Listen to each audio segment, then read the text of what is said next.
최신 여론조사 결과를 알아보는 시간 이택수의 여론. 오늘도 리얼미터 이택수 대표 나오셨어요. 어서 오십시오. 안녕하세요. 앞에서도 우리가 좀 꿈 같은 얘기 했는데 네. 이제 꿈이 현실이 됐으면 좋겠어요. 네. 대표님은 어릴 적 꿈이 뭐였습니까? 저는 김현정 앵커님처럼 PD가 되고 싶었었습니다. 진짜요? 네.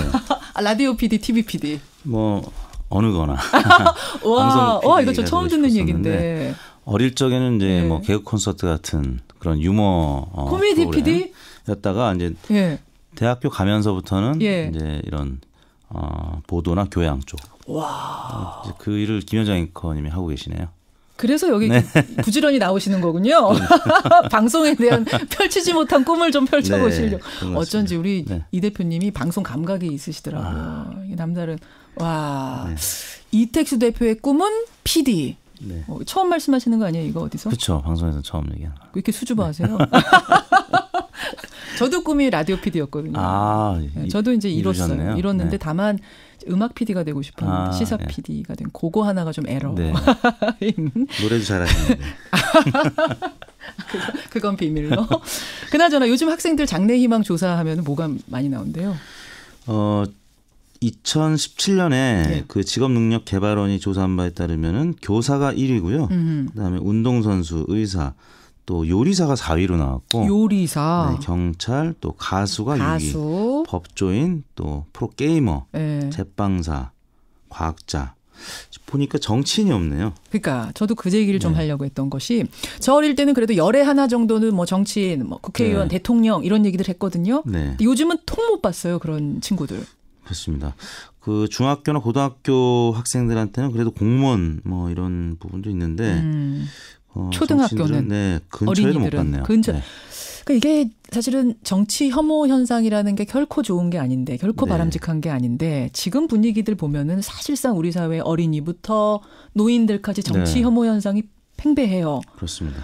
그런 오늘 우리 조사 결과도 여론조사 결과도 그런 분위기를 여실히 보여주는 어떤 그런 조사 결과가 나왔죠. 네, 그렇습니다. 지난 4월부터 국회가 열리지 못하고 있다 보니까 세비를 반납하라는 청와대 국민청원이 빗발쳤고요. 예. 지난주에는 정세균 국회의장마저 세비 반납에 대한 이야기를 꺼냈습니다. 의장마저. 김현정의 뉴스 의뢰로 저희 리얼미터가 지난 금요일 11일 전국 19세 성인 1,652명에게 접촉을 해서 최종 501명의 응답을 완료했고요. 예. 무선 전화 면접 및 유무선 자동답 혼용 방식이었습니다. 예, 이게 저희가 주장하는 게 아니고 네. 이런 요구들이 실제로 있었기 때문에 한번 여론조사를 돌려본 거죠. 95% 신뢰 수준에서 플러스 마이너스 4.4%포인트였고 질문은 다음과 같았습니다.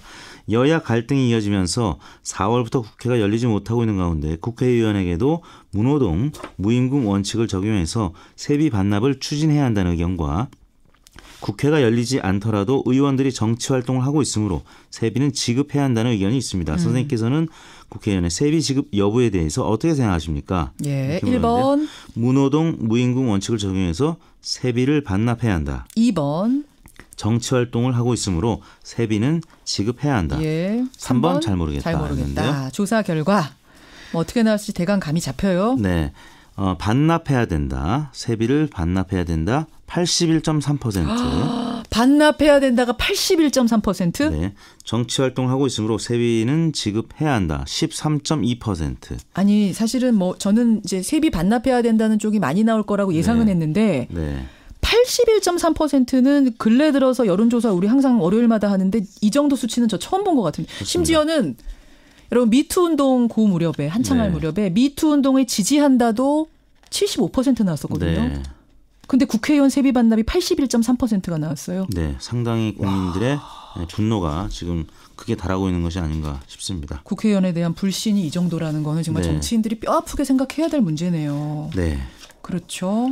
우리 연령대별로 예. 보면은 40대와 20대 가장 화가 많이 나 계시는 것으로 나타났는데요. 40대 90.6%, 20대 90.4%가 반납해야 된다. 예. 이런 응답이었고요. 30대가 80.5%, 예. 그다음에 50대가 80.1%로 만만치 않았습니다. 60대가 그나마 너그러웠는데 69%가 반납해야 된다. 이런 입장을 나타냈습니다. 이 우리 국민들만 유독 이런 겁니까? 전 세계적인 분위기는 어떻습니까? 그렇지 않습니다. 그 세계 경제 포럼이 예. 2016년 보고서를 발표했는데 입법기구 효율성, 평가를 했는데 한국이 139개 나라 가운데 99위를 했고요. 아하. 또 국제 경쟁력 지수 보고서에서 정치인 신뢰 항목에서는 137개 국가 중에서 90위. 앞에 항목과 비슷했습니다. 거의 후진국 수준으로 몇 해 전에 모 회장이 얘기했던 정치가 삼류다. 이런 표현이 무색하지 않을 정도로. 이건 정말 81.3%가 나올 줄은 몰랐는데 이 정도 지금 불신 상황인데 국회가 막혀 있다는 거 이거 국회의원들이 다시 한번 꼭 좀 생각해 주셔야 될 문제고 세비도 주기 아깝다는 국회의원들과는 다르게 지금 대통령 지지도는 계속 고공행진 중이죠. 그렇습니다. 문재인 대통령 지지율이 계속 고공행진 70% 중후반을 나타내고 있는데요. 76.3%로 나타났습니다. 부정평가는 17.7%로 나타났는데 최근에 계속 남북 정상회담 이후에 급등을 했었죠. 이번 주에는 소폭 조정하는 양상을 나타냈는데 그러니까 지난주에 77.4였죠. 네. 그러니까 지금 얼마입니까? 1.1% 하락한 수치를 나타냈는데요. 월요일 날은 78.9%까지 화요일이었죠. 월요일 날이 쉬는 날이어서 78.9%까지 올랐었고요. 수요일 날은 76.1%로 소폭 빠졌는데 목요일 날 그 경공모 집단 후원 보도가 있었고요. 또 김성태 의원이 호흡곤란으로 병원에 이송되는 장면이 보도되면서 목요일 날은 72.8%로 많이 떨어졌습니다. 그러다가 금요일 날은 북미 정상회담 개최 소식이 확산되면서 76.4%로 반등했군요. 반등을 했습니다. 그래서 결국에는 두 요인들이 상쇄되면서 76.3%로 마감이 됐습니다. 그러니까 여기서 잠깐 단식 얘기를 좀 해보고 싶은데 사실은 지난주에 김성태 한국당 원내대표 단식이 큰 이슈였잖아요. 중간에 폭행 사건도 있고 뭐 이러면서 이게 지금 영향을 미친 겁니까? 대통령 지지도 정당 지지도에?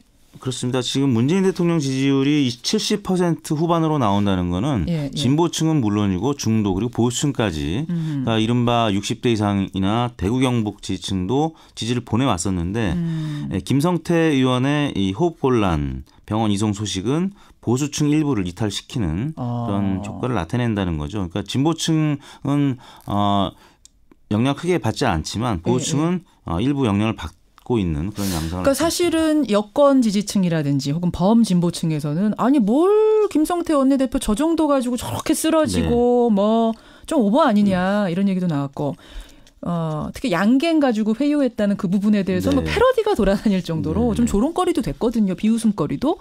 그래서 이거는 결국 단식 효과가 없었던 거 아니냐라고들 얘기하지만 실제로는 보수들이 뭉치는 결집 효과가 있었다는 얘기네요. 그렇죠. 그리고 이제 폭행 사건도 있었고 또 지난 목요일 날은 경공모의 집단 후원금 보도가 있었기 때문에 목요일 날 일시적으로 하락하면서 보수층이 일부 이탈한. 만약 이 부정적인 요인들이 없었다면 문재인 대통령이 70% 후반 혹은 80% 초반까지 찍을 수 있었는데 그 긍정 부정 요인이 상쇄된. 그러니까 단식이라는 게 효과가 있으니까 다 계산해보고 이렇게 하는 거군요. 정치인들이. 그렇습니다. 그러면 정당 지지도 표 한번 보죠. 제가 지금 받았는데 보니까 자유한국당은 지금 설명대로라면 더 올라야 되는데 0.2%포인트 떨어졌어요. 그렇습니다. 한국당이 0.2%포인트 빠진 17.7%를 기록을 그러면 했고요. 설명 안 되는 거 아닙니까? 단식 효과가? 그러니까 김성태 의원 개인적으로는 인지도가 많이 올라가는 그리고 동정론이 일 수 있는 다만 이제 문재인 대통령 민주당에는 조금은 부담이 될 수 있는 요인인데 뭐 여하튼 당청에는 지금 북미 정상회담 소식이 계속 이어지고 있기 때문에 그 부분이 계속 여기도 역시 상세군요. 그렇습니다. 워낙 한반도 이슈가 성공적으로 계속 진행되고 있는 상황이고 특히 북미 정상회담 소식 나오고 뭐 북한이 핵실험장 폐쇄한다 이런 것들이 나오니까 단식 효과는 보수 결집은 떨어지는 상쇄되는. 사실 이제 보수 정당에는 그 대외 투쟁, 장외 투쟁, 또 단식 이런 부분이 사실 그다지 큰 효과는 갖다 주지 못한 전례들이 많습니다. 그래요. 진보 정당에는 장외 투쟁이나 뭐 단식 이게 긍정적인 요인으로 지지율 상승에 작용을 하게 되는데 보수 정당, 한국당은 사실 장외 투쟁이라든지 이런 부분이 익숙하지 않기 때문에 보수층에서는 효과가 없는 건 아니지만 대단한 효과는 아니다. 맞습니다. 그래서 지지율이 오르지 못하고 0.2%포인트지만 하락하는 양상을 나타냈습니다. 정당 지지도 한번 쫙 불러주시죠. 민주당 56.3%로 2.4% 포인트 올랐습니다. 초강세를 계속 이어가고 있는데 예. 이게 19대 대선 직후인 작년 5월 4주차 최고치를 기록했던 56.7%에 거의 근접한 수치고요. 그 정도까지. 한국당은 남북 정상회담 직전에 최고치를 기록했던 게 예. 4월 3주차 22%였는데 그때부터 비교하면 4.3%가 빠진 겁니다. 그래요? 그래서 남북 정상회담, 북미 정상회담 효과 때문에 한국당은 지금 지지율이 계속 하락하고 한국당 있는 17.7%. 바른미래당은 6%로 횡보, 예. 정의당은 4.6% 포인트로 소폭 빠졌고요. 예. 민주평화당 2.5%로 역시 횡보했고 무당파층은 11%로 나타났습니다. 자, 이런 추세로 지방선거까지 딱 한 달, 오늘 D-30일입니다. 앞으로 남은 또 큰 일정들이 많아서 네. 지방선거가 어떻게 판도가 움직일지 선거는 마지막 날까지 모르는 거잖아요. 그렇죠. 그렇죠. 네. 네, 지켜보도록 하겠습니다. 네, 이번 조사는 5월 8일부터 11일까지 나흘 동안 전국 19세 이상 유권자 43,238명에게 통화를 시도해서 최종 2,002명이 응답을 완료했고 조사 방법은 같았고요. 표본 오차는 95% 신뢰 수준에서 플러스 마이너스 2.2%포인트. 예. 자세한 내용은 중앙선거 여론조사심의위원회 홈페이지를 참고하시면 되겠습니다. 아까 저보고 노래 얘기하셨는데 이택수 대표도 노래 한 곡 하시죠. 이런 문자. 네, 나중에 뭐 연휴 그 특집 프로그램이 있으면 기타를 갖고 와서 김현정 기타까지 네, 같이 듀엣을 합니다. 연습 좀 해야겠네요. 네. 수고하셨습니다. 네, 감사합니다. 리얼미터 이택수 대표였습니다.